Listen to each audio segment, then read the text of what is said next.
In a number of weeks, the Annapolis Summit, the International Conference for Peace in the Middle East, will be held, with the aim to find a concrete and realistic solution to the Palestinian-Israeli conflict.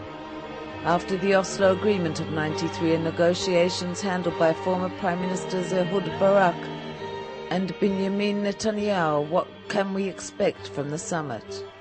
InfoLive TV offers you the opportunity to discover and understand at a time when skepticism prevails in the Middle East. The United States initiated the Annapolis Conference. The planned summit is based on President Bush's vision of a two-state solution for two people.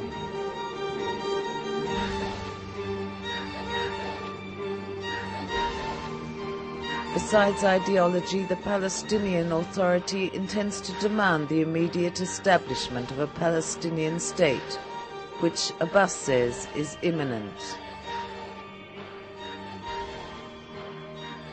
نحن مستمرون في المسيرة، مستمرون على العهد من أجل إقامة الدولة الفلسطينية المستقلة وعاصمتها القدس الشريف إن شاء الله، والسلام عليكم ورحمة الله وبركاته. The Palestinians will ask for the immediate withdrawal of the West Bank, occupied by Israel since 1967. In addition, Abbas will insist on territorial continuity between the West Bank and the Gaza Strip.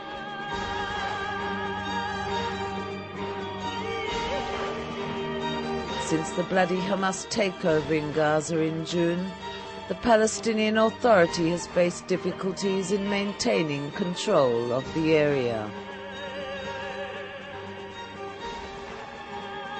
إلى إسرائيل ماذا تقول؟ تقول أن هذا الحزب الموجود في رام الله يخدم مصلحة إسرائيل، وأن إسرائيل إذا خرجت من الضفة فإن حماس سوف تستولي عليها، وهذا كلام صحيح. أقول لمن في الضفة: اعتبروا مما حدث في غزة، خذوا العبرة وانتبهوا. This, however, is not the entire story, as Annapolis presents the opportunity to demand sovereignty on Jerusalem and also the right of return of the Palestinian refugees.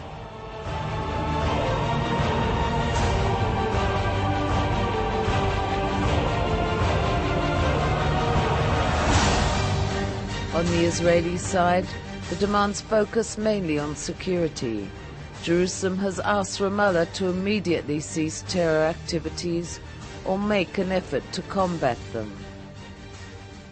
Most important thing is the process itself. I mean, Annapolis is a point in time in which I hope everybody can meet, support the process, but it's not going to be the end of the process.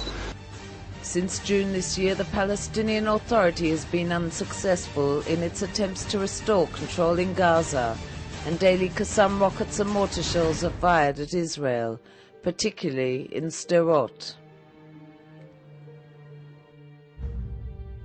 Jerusalem will attempt to persuade Ramallah to drop its demands of enforcing a strict timetable, which in other words is a recipe for failure.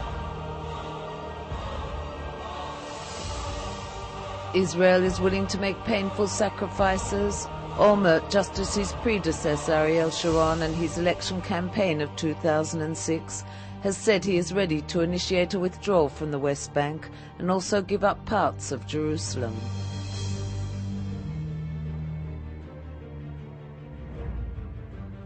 In principle, Annapolis appears to be a success, but Israel is being asked to give more than it will receive.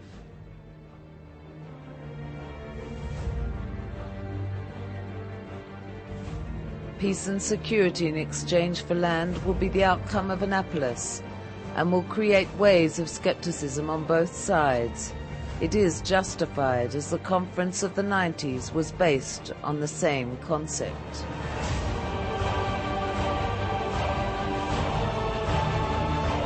And what about the Iranian threat on the Middle East, and in particular Israel?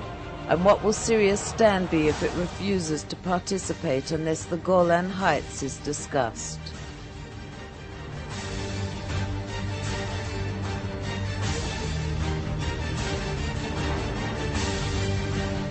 There are many dead-end streets and many questions that remain unanswered, which causes skepticism on both sides, as either are unable to see where Annapolis is leading.